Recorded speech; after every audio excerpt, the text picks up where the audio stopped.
الحمد لله رب العالمين قيم السماوات والأرضين وذو الخلائق أجمعين أرسل إلينا أشرف المرسلين وأعاذنا به من بدع المتبعين. نحمده سبحانه على ما أولاه من الفضل العظيم، ونشهد أن لا إله إلا الله وحده لا شريك له الملك الحق المبين، ونشهد أن محمدا عبده ورسوله أرسله إلى جميع الثقلين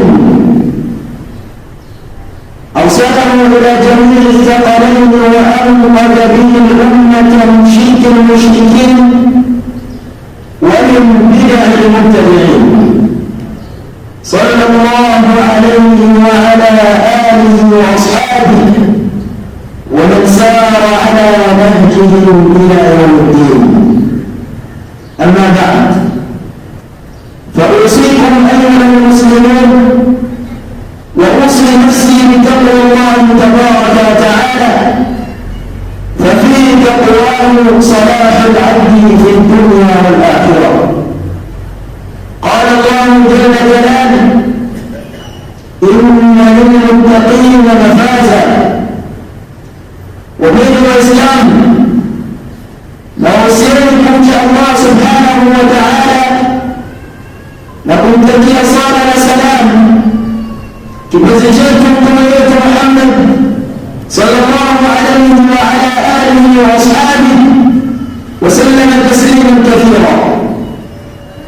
موضوع خطبتنا اليوم، موضوع خطبتنا اليوم tutazungumzia na tutakumbushana juu ya swala zima la kushikamana na kitabu cha Allah subhanahu wa ta'ala na sunna za mtume wetu Muhammad sallallahu alayhi wasallam. Wapendwa Waislamu, التمسك بكتاب الله وسنة رسوله صلى الله عليه وسلم، kushikamana na kitabu cha Allah Al-Qur'an Al-Karim na sunna za mtume wetu sallallahu alayhi wasallam, neno la mtume sallallahu alayhi wasallam ni jambo ambalo kwamba lampasa kila Muislamu, na si jambo la khiari, bali ni jambo la lazima, ili Muislamu huyo akapate ufaulu mbele ya Allah subhanahu wa ta'ala na akaenda kuingizwa katika pepo ya Allah subhanahu wa ta'ala kwa rahma za Allah subhanahu wa ta'ala. Wapendwa Waislamu, Allah subhanahu wa ta'ala ameileta Qur'ani kwetu sisi, kitabu bora ya vitabu vyote vilivyotangulia. Amekiteremsha kwa mtume bora wa mitume wote waliotangulia, na ndani ya umma waliokuwa bora kuliko nyumati zilizotangulia. Si tukimcheza mchezo kwamba watu waje wakiimbe, la. Qur'an imeletwa ili watu waje waizingatie yaliyomo ndani yake. Qala Allah tabaraka wa ta'ala: kitabun anzalnahu ilayk mubarak liyadabbaru ayatihi wa liyatadhakkara ulul albab. Qur'ani hii ni kitabu ambacho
hii inamhusu kila Muislamu, inamhusu kila Muislamu, yaani mimi na wewe na aliyekuwa nje ya maeneo haya, madamu yeye ni Muislamu, Qur'ani inamhusu. Qur'ani inamtaka aweze kufahamu yaliyomo ndani yake. Qur'ani inamtaka aweze kuyazingatia hayo. Qur'ani inamtaka aifanyie kazi. Qur'ani inamtaka aache yale ambayo yanakatazwa na Allah kupitia Qur'ani hiyo. Lakini pia si Qur'ani peke yake, bali kuna sunna za Mtume sallallahu alaihi wasallam pia wapaswa kushikamana nazo, kwa sababu hii Qur'an iko pamoja na sunna za Mtume alaihi salatu wasallam. Qur'an yafasiriwa na sunna za Mtume sallallahu alaihi wasallam, yale yanayokuja katika maandishi ndani ya Qur'an. Mtume sallallahu alaihi wasallam yeye ndiye akaja kuyafundisha kwamba nini nafanya nini ili yatekeleze katika namna hii. Lidhalika bado hatujachomoka mfuate mwenendo wa Mtume alaihi salatu wasallam, na ili tuweze kufanya haya, sisi kama Waislamu wa kweli, sisi kama Waislamu tunaodai kuwa tunampenda Allah na mtume wake, basi hatuchomoki katika kujifunza dini ya Allah subhanahu wa ta'ala, kwamba tunaambiwa aqimu salat. Sasa hii swala tunaswali vipi? Ili tuyafahamu lazima tukae chini. Allah amesema wa aqimu salat wa atu zakat, toeni sala, simamisheni sala, toeni zaka. Je, hii swala tunaswali vipi? Lazima uelewe kwamba Mtume wetu sallallahu alaihi wasallam, kaifa salla Rasul sallallahu alaihi wasallam, aliswali vipi Mtume sallallahu alaihi wasallam? Utakwenda kukuta Mtume alaihi salatu wassalam aliswali kwa namna fulani, na akatoa maelekezo ya kwamba sallu kama raaitumuni usalli, swalini kama mlivyoona mimi nikiswali. Utakuja kukuta kwamba Qur'ani na Sunna ni vitu viwili ambavyo vinaendana sawa, haviachani hata siku moja. Kwa hiyo wao, ili ufaulu ibada zako unazozifanya ziwe sawa sawa, ni lazima utazame ibada hizo mafundisho yake ndani ya Qur'ani na Sunna. Ni lazima ushikamane na Qur'ani na Sunna. Usije ukasema kwamba wewe utekeleza ibada, wewe wafunga, ilhali ibada hiyo namna ya kutekeleza ufahamu, ilhali wewe uko mbali na Qur'ani, wewe uko mbali na maneno ya Mtume alaihi salatu wassalam. Sasa hizo ibadati utakuwa zitekeleza vipi? Lidhalika hadha al-Qur'an kitabu unzila ilayna linatadabbara ayat. Qur'ani imeteremshwa kwetu ili tujichunguze na kuzingatia aya za Qur'ani zilizomo ndani ya Qur'an. Vipi tutapata mazingatio na kuchunguza kupata ibra kutoka katika aya za Allah subhanahu wa ta'ala, kutoka katika Qur'an? Ndio tunakwenda kutazama katika sunna za Mtume alayhi salatu wasallam. Mtume ameelekeza nini? Mtume kafanya nini? Lidhalika Muislamu wa kweli ni lazima ashikamane na Qur'ani na sunna za Mtume alayhi salatu wasallam. Usije ukawa wadai kuwa wewe ni mtekelezaji wa ibada ilhali haufahamu namna gani Allah subhanahu wa ta'ala ameelekeza ibada hiyo ifanyike, au namna gani Mtume sallallahu alaihi wasallam amefundisha watu kutekeleza ibada hizo. Wapendwa Waislamu, unaweza kujikuta kuwa unafanya amali ambayo ni habari manthura. Ibadallah, amehimiza Allah subhanahu wa ta'ala juu ya swala zima la kushikamana na Qur'ani na Sunna. Akatuambia katika Qur'ani, ittabi'u ma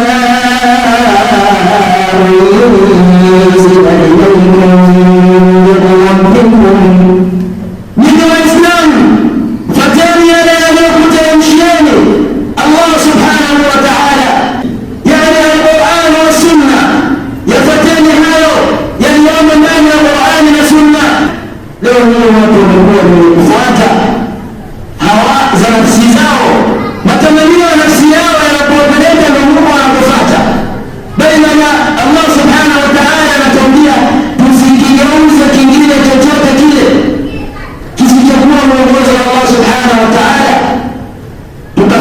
ndio mwongozo wetu. Wallahi la mmoja wetu atafuata isiyokuwa Qur'ani na sunna za Mtume sallallahu alaihi wasallam kwa mujibu wa vile walivyofahamu masahaba wa Mtume na waliofuata na viongozi wa Uislamu, akajaweza kuwa ni mwongozo wa maisha yake, afahamu kuwa amepita katika njia ya upotevu, afahamu kuwa amepita katika njia itakayofikisha katika moto. Mtume sallallahu alaihi wasallam akawazia kutuambia katika hadithi iliyopo katika Sahih Muslim, anasema waqad taraktu fikum, na hakika mimi nimeacha kwenu ninyi Waislamu. Muislamu ni nani? Muislamu ni mimi na wewe.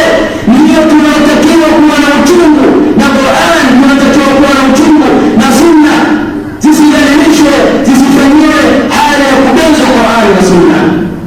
Mtume alayhi salatu wassalam akasema waqad taraktu fikum, na nimeacha kwenu ninyi.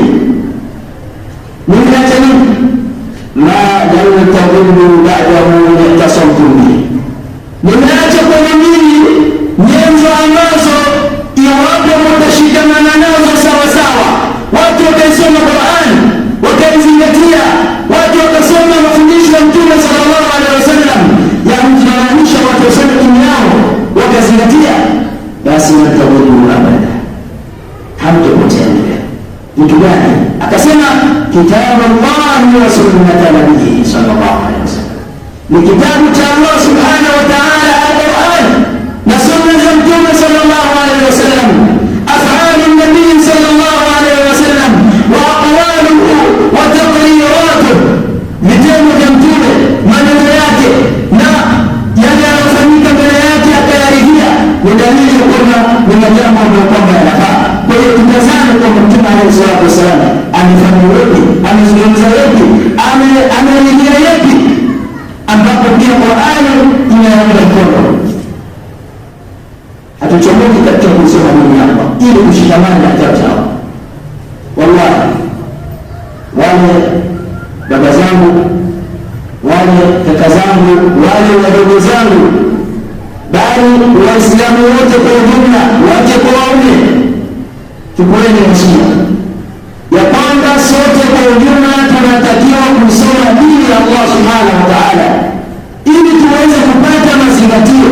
Tenga katika masaa 24 ulionayo kwa ajili ya kuishi duniani au kwa ajili ya siku yako, tenga time ya kutafuta riziki, tenga time ya sala, tenga time ya kujifunza walau kwa dakika 15 dini ya Allah subhanahu wa ta'ala, ukachukua mstari mmoja, ukachukua maneno ya Mtume alayhi salatu wasalam, hayo utayafanyia kazi, wallahi alazim tutakwenda kufaulu kwa kile ambacho Allah subhanahu wa ta'ala ameturuzuku kukifahamu kutoka katika Qur'ani na sunna, kisha tutakifanyia kazi.